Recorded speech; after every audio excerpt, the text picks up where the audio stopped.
Ilan na ba ang nakapagsabi sa atin na minsan lang ang buhay? Na minsan lamang tayo magiging isang anak, kaibigan, kabarkada, kasintahan, katrabaho, kapamilya.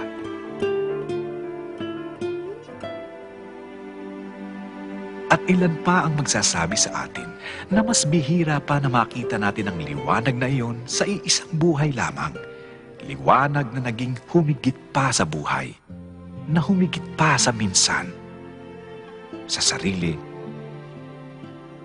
sa walang katapusan. Bihira nga.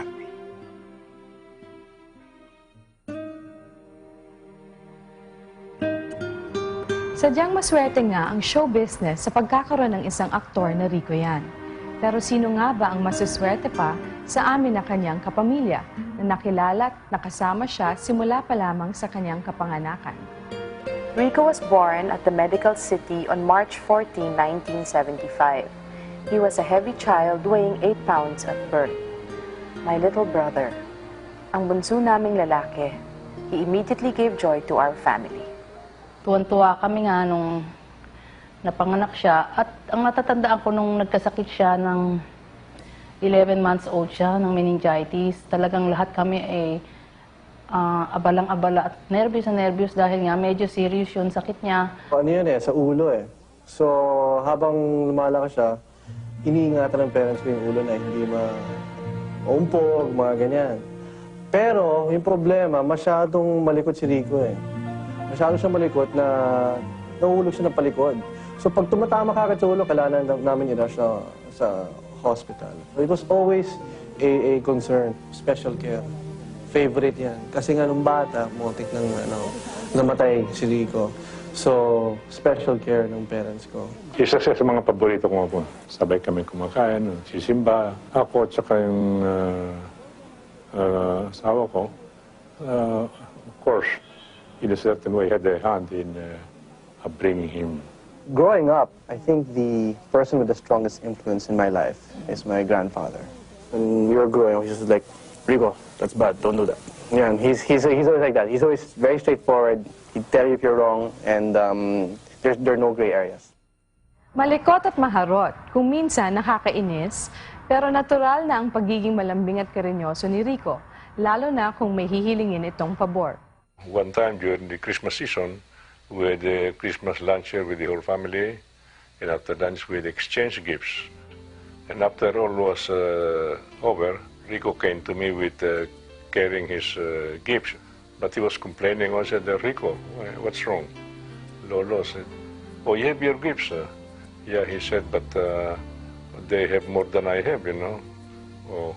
So I got my wallet, and I gave him a 5 peso bill. Okay, here, you keep it. So he was holding the 5 peso bill, but he was standing in front of me, not moving, holding it only. So I said, oh, Rico, that's for you. Yes, Lolo, he was scratching his head, but he said, I cannot buy anything with this, you know. So I had to get my wallet again, and I gave him 20 pesos. So after that, he ran away already. Rico as a child, super kulit, sobrang pilyo, tapos noon siya, yung mga Girls Against Boys wars namin, siya parati yung leader. Kung depressed ka, sabihin niya, wow, ang ganda naman ng buhok mo ngayon. Or basta, sobra siyang lambing dahil kaya niya nasabihin sa'yo yung mga things na alam niya na kailangan mong marinig at that time. Me and Rico were only 2 months apart. So, kahit na yung gap, super small lang, feeling niya na kuya ko siya. Ever since before, he'd always try to take care of me, kahit papano. He was very, very malambing. Aakbay lang siya, tapos tatanungin niya, kamusta ka na? How are you? How are things? Ganon. Every time talaga I'd see him, yayakapin ako niyan, pero diretso yung kamay sa bilbel. So, mangungurot na yan dyan, tapos tatawa na yan. Rico has the practice of hugging almost everyone that he meets during social affairs, whether they be teenagers, or they be children, or they be old people. Siyempre, may mga programa dito sa pamilya, may mga nagbe-birthday, kinakasal. Siyempre siya hindi maka-attend. Pero he will find time to come and see and greet you. Like, pag nagbe-birthday ang tita Maui niya, kasi nag-iisang tita na kapatid ng tatay niya, kahit ating gabi, dadaan yan at kakatok sa kwarto namin at halikan niya ang tita niya. Of course, it's different when we were younger. You know, I was bullied. Kami magkasunod eh. So, you know, but he made up for it. You know, when we got older, we got more mature. He was very, very loving, caring, making sure that I had everything. You know, he'd ask me, what do you need? He just wants to give me everything. Teenage life is the most difficult phase in anyone's life. Nagkahiwalay ang parents niya for a while. Sa state sila nandoon. Ang father niya sa isang lugar, tila sa Houston, Texas, at ang mother niya sa California, sa LA. So, medyo nahirapan siya ng konti, although not so much. Kuminsan, nasa father niya, kuminsan sa mother. And I believe that those years also left their mark on him, and the more he tried his best to be successful in his undertakings. And that accounts for the fact that he achieves some measure of success. When he became a teenager, nagsimula na lumabas ang kagandahan lalaki nito. At siyempre, nagsimula na rin itong tumingin sa mga babae. Pero when it came to his love life, he was very, very secretive. When he was courting this girl, then he'd like call me to make me kwento about the girl. And I kind of gave him girl advice. Advice about his love life. He was my first boyfriend and I was his first girlfriend. Rico is very sweet, malambing siya. For example, when he's sick, gusto niya inaalagaan siya, gusto niya pinagluluto siya. He would always make sure na okay ako. We were playing Super NES dito sa house. And then it started raining so hard. Tapos bigla niya naisip, nag-light up yung buong mukha niya. Sabi niya, oh, let's take a shower in the rain. So yun, tumakbo kami dyan sa likod, sa rain. Tapos naghabulan lang kami around the house. Yun yung mga, favorite niyang gawin. We would always try to have fun with each other. Pag wala siyang class, tapos may break siya, tapos may class ako, nakita ko yung ulo niya dun sa window ng door namin sa classroom. Yung tumatalon na ganyan. Tapos nagsasign siya ng, cut class, let's go. Gumaganon siya. So, nandun ako sa loob ng classroom ko. Natatawa ako, pero naiiyak ako kasi yung mga classmates ko tinitingnan siya. One time, he visited me here sa house. I think after a shooting. And then he said nga na parang, I have something for you. Sabi ko, really? What? Kala ko naman mga chocolates. Tapos sabi niya, here, tapos may box siyang binigay. Tapos pag open ko bracelet, sabi ko, why did you get me a bracelet? Save your money. Sabi niya, no, because I have money naman eh. Sabi ko, kahit na, what is this for? Sabi niya, nothing, because I wanted to give you a bracelet. Tapos may, yung para siyang ID bracelet. Tapos nakalagay, yung name ko naka-engrave sa ibabaw. Nakalagay Trisha, and then at the back, naka-engrave, much love, Rico.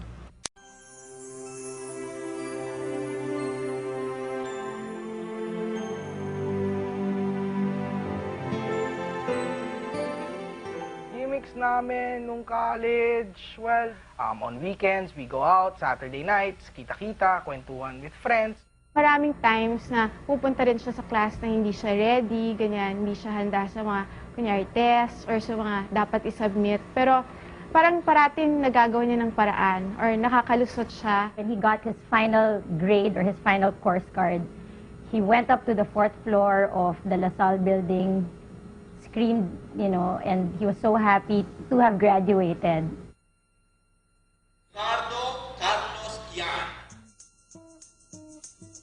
I was in eating in LaSalle, one of the fast foods in LaSalle. A dance scout came over, asked me if I wanted to become a commercial model. I go, yeah, right. Yeah, because I was pumipila ako, and then she just comes over and asks me. So kala ko, good time ako nito. Rico Yan was a 20-year-old marketing management senior at De La Salle University in 1995 when he got his first shot to popularity. Rico had a chance to be one of the promising commercial models of Cosmopolitan Modeling Agency. Isa sa maraming auditioner si Rico, vying to be the main man for the Eskinol Master Facial Astringent. It so happened that in the screening committee was ABS-CBN's President of Talent Center and star maker Johnny Manahan. Mr. M asked the chinky-eyed Rico if he wanted to be in the movies. Hindi naman nag-hesitate si Rico sa offer to enter show business. He was then managed by B-Boy Arboleda, an amateur but very promising figure in talent management then. At that particular time also, Rico was already chosen for the commercial he auditioned for. Kaya naman habang tinatapos ni Rico ang kanyang marketing thesis and remaining trimesters in college, he was also capturing public attention while smiling at girls and exclaiming on TV how good he looks and feels. Using the Eskinol Master Facial Astringent and the host of magazine covers, naging subject pa siya ng isang photo exhibit ng Tony's Art Studio. Pinalad si Rico na makasama sa isang grupo ng mga bagong artista who were launched by the ABS-CBN's Talent Center, ang Star Circle.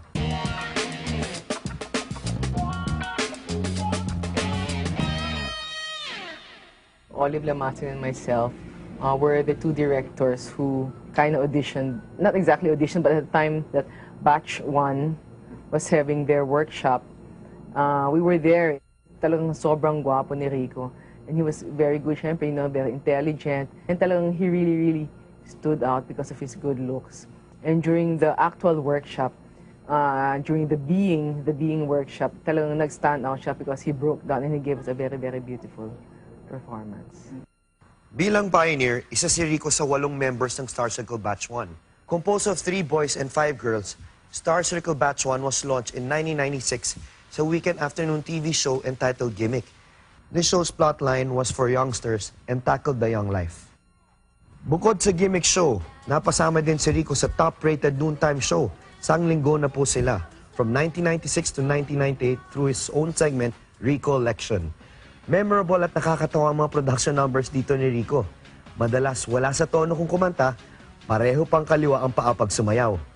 Nagka-reputation tuloy si Rico as the young version of Jim Paredes pag sumayaw. Is the world a stranger where I don't belong?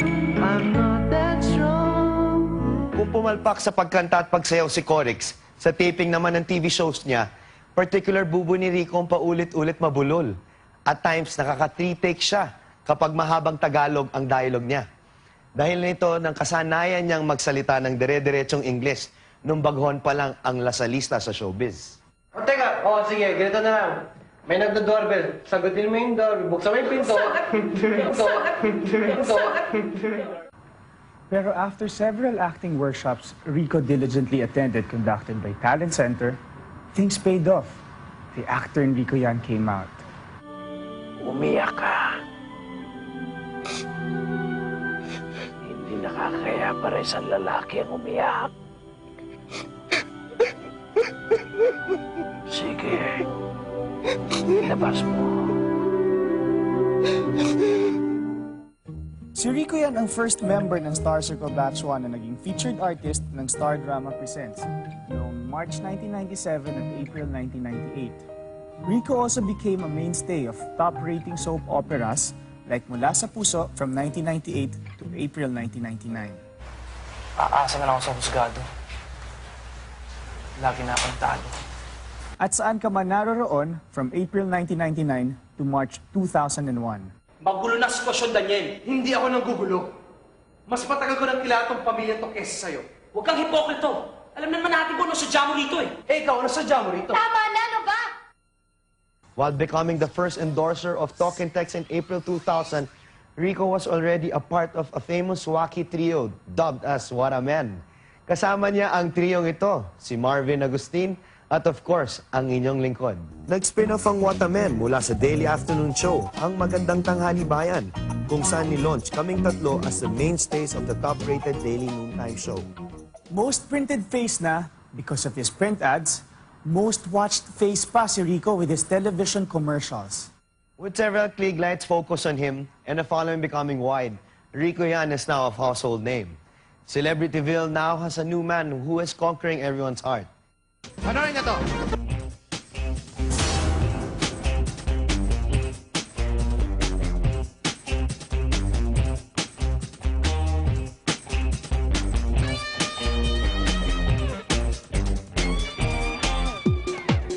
Hindi pwede yung pwede na yan.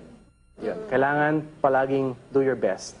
Kasi kapag ginawa mo yon, kapag yun ang prinsipyo mo sa buhay mo, pag nagkamali ka sa buhay mo, kunyari may nangyari na di ka nais-nais at nahulog ka, natumba ka, at least masasabi mo na, I did my best.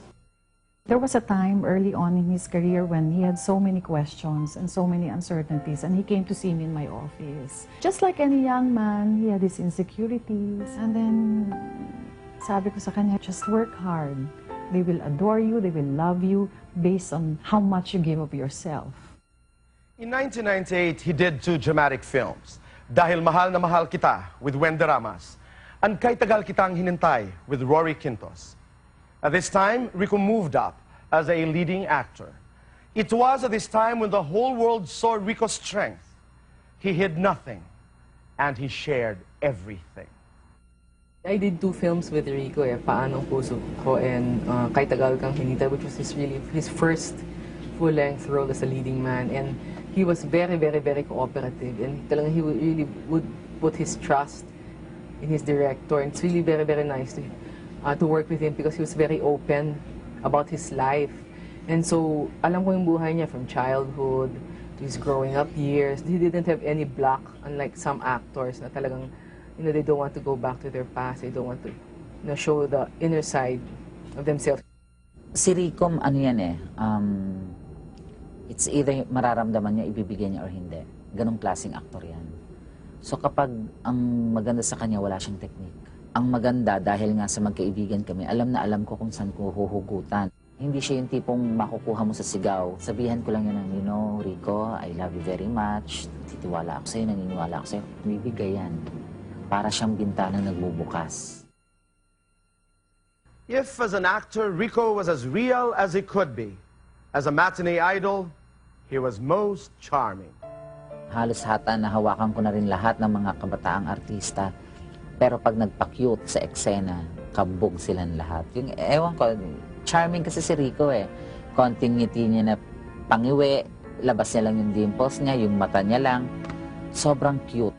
You could see a certain finesse in his character, a certain breeding, which makes him very different from a great number of young talents that I deal with. Dedicated si Rico at saka tinatanong niya, ano bang gusto niya dito?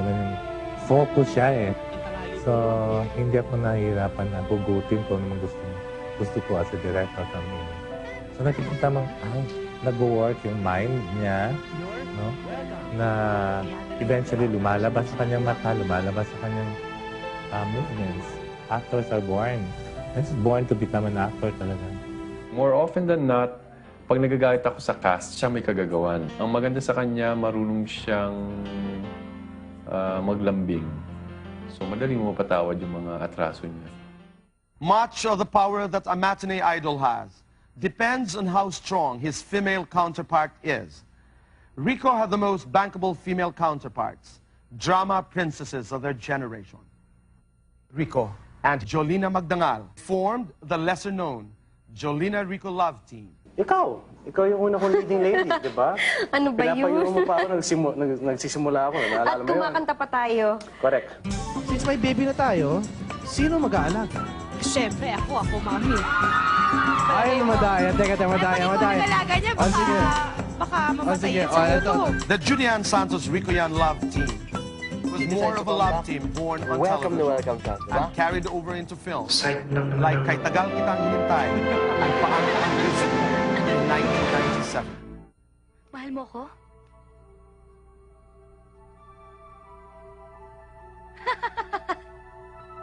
Mahal mo ko?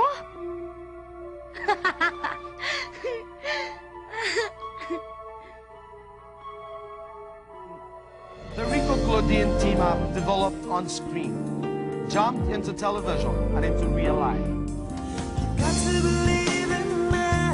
Nag-uumpisa raw kay ni Claudine. Hindi pa niya alam na mag-on kayo, pero alam mo na raw. Okay. Hindi ko lang klinaran siguro sa kanya na, will you be my girlfriend? Okay. Sinabi ko sa kanya na mahal na mahal na mahal ko siya. Sabi ni Claudine, baka pag-awayan niyo raw ito.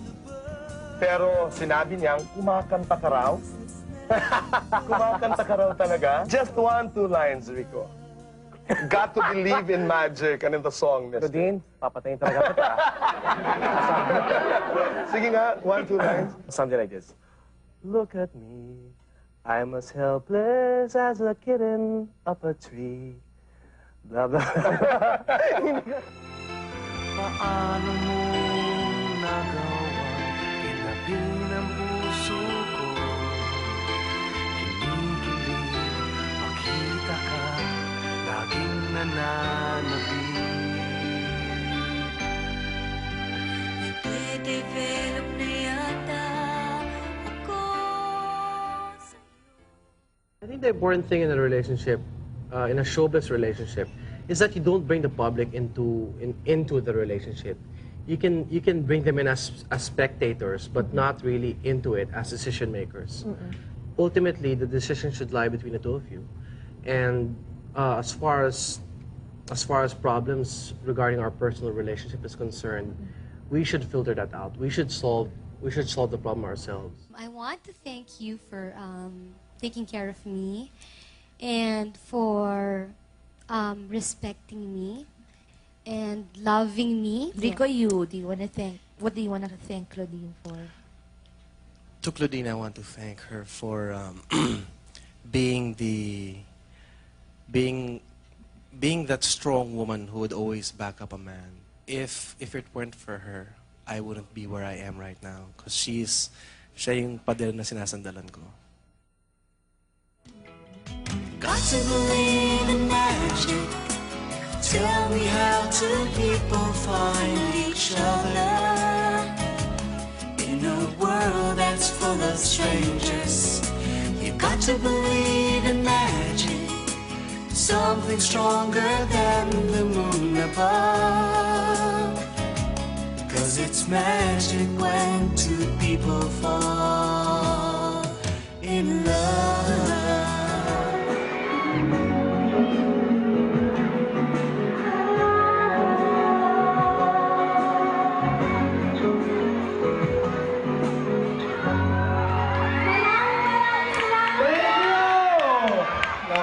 Maraming salamat.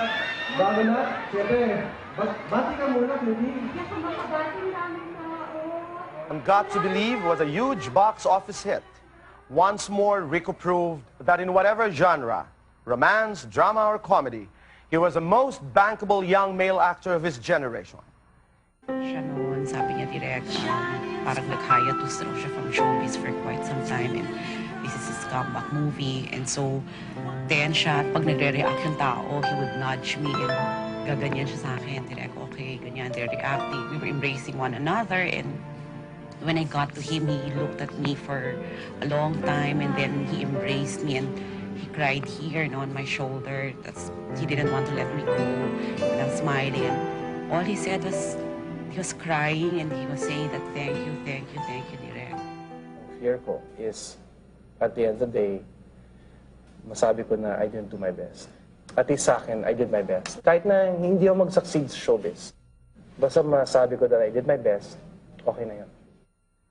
He was touted as the next Agamulak, the next Richard Gomez, the next Boyet de Leon.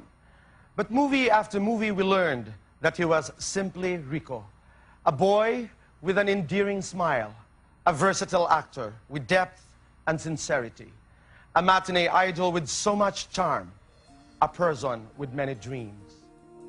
I want to be remembered by the people that I helped as somebody who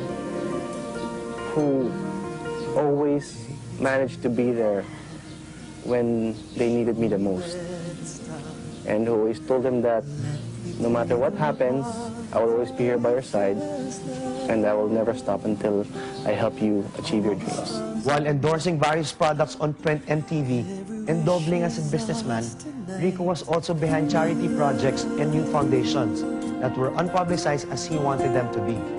Celebrate his birthdays before quietly without publicity, we would visit hospitals for cancer patients. We'd bring all the sponsors niya, pizza, biscuits, whatever, water, dadalhin namin. He would spend half a day, a whole day with children who are usually neglected. Rico had such a big heart. He had so much love to give and to share with everyone, no? From the staff to the crew, to his co-workers, to the fans most especially. Sabi niya sa akin, huwag kang makontento lang sa pagiging fans ko. Pinilit niya ako ipagpatuloy yung pag-aaral ko. Ngayon, magte-third year college na ako. Sabi niya, basta kahit anong mangyari, mahal ko kayong lahat. Ironic, di ba? A man famous as product endorser and actor, but spearheading worthy causes that, until his untimely demise, were virtually kept from public.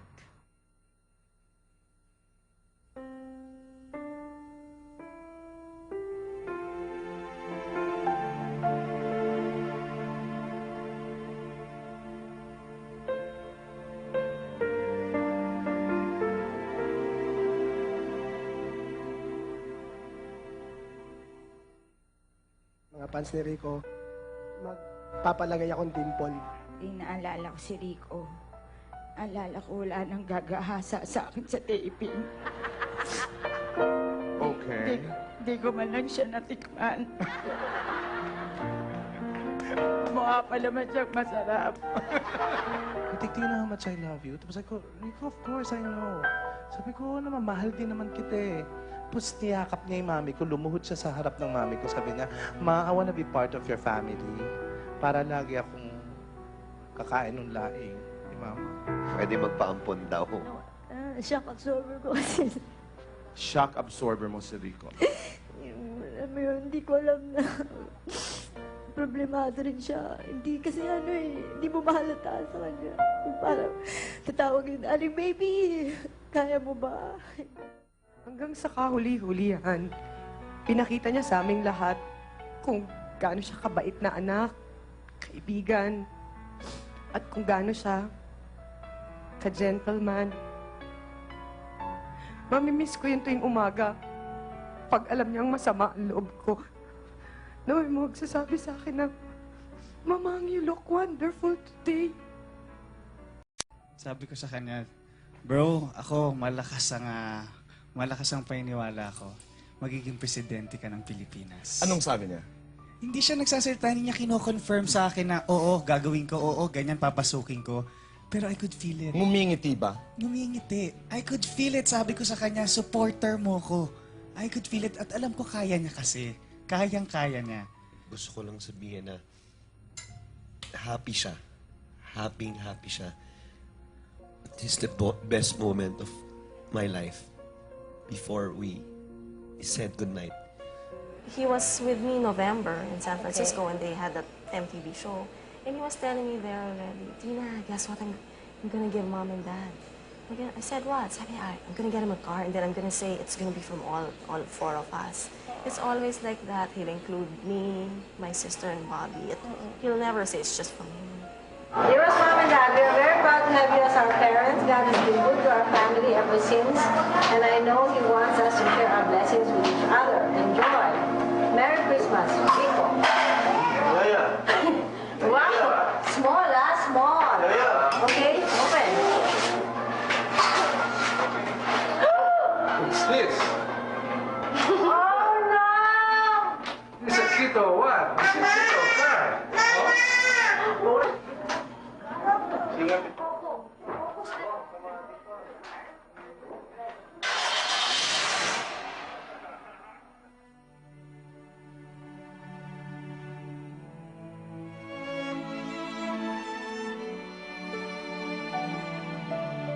First broadcast.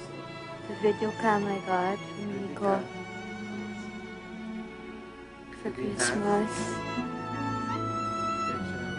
I really like. Which I made equal for her. What I'm wearing right now is a temporary. I can see the diamond plenty. This is a gift to me from the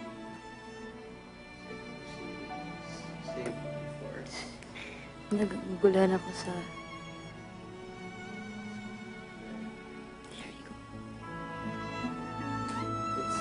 It's probably the best, the nicest watch I've ever seen in my entire life. And it makes this watch like my Bulgarian. It's extra special because the one holding the camera gave it to me. I will still be true to my word that my only goal for her is to see her spread her wings and fly. And when she does, I told her not to look back, and I will be happy for her. They don't know that I come running home when I fall down. They don't know who picks me up when no one is around. I drop my sword and cry for just a while. 'Cause deep inside this armor, the warrior is a child.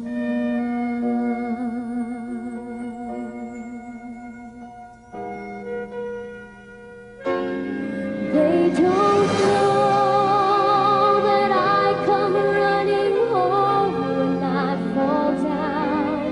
They don't know who picks me up when no one is around. I drop my sword and look up for his smile. 'Cause deep inside this armor, deep inside this armor,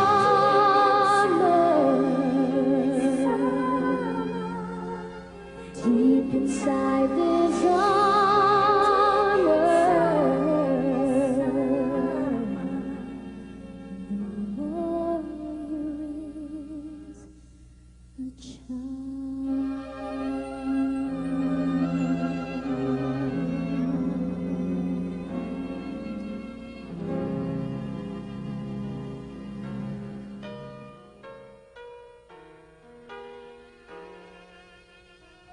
Rico's soul had discovered his mission. I believe he was happiest because he had decided to choose what was best, to make his mission a reality. In all who love him, we are now asked to continue because he has touched our lives in a way that has inspired us to emulate him. Rico will be our hero.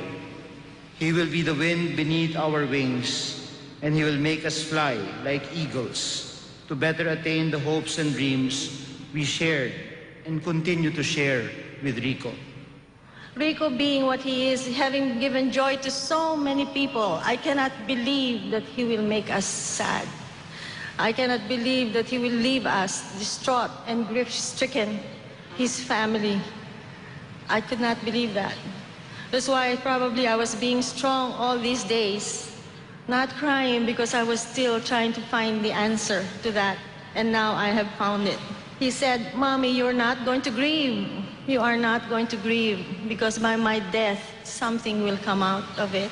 I want to thank you, not anymore now as somebody that I don't know that I just met here or somebody that he just touched. I want to thank you as a family. I lost a son, but obviously, this is one whole family, every single person that he touched. Good night, sweet prince, and flights of angels, sing thee to thy rest. Goodbye, Rico, our dear and beloved friend. You have earned your rest well. You have eternity in which to rest. And Rico, we assure you, what you have done will not be lost to all eternity. Everything ripens and bears fruit in its own hour. Good night, sweet prince, and flights of angels, sing thee to thy rest. Idol ng marami, kaibigan ng lahat, napakaraming biyaya para sa isang napakabata sa mundo. Alam natin na minsan, merong natanaw na liwanag na humigit pa sa buhay. Na minsan, nagkaroon ng Rico yan na ating nakilala. Sinundan, kinaibigan, inidolo. minsan at magpakailanman. Ultimate dream ko is to say that I have served as an inspiration to others. Kasi kahit na wala na ako dito sa mundo to, masasabi nila na naging inspiration sa buhay nila. So my name and my likeness will still be here.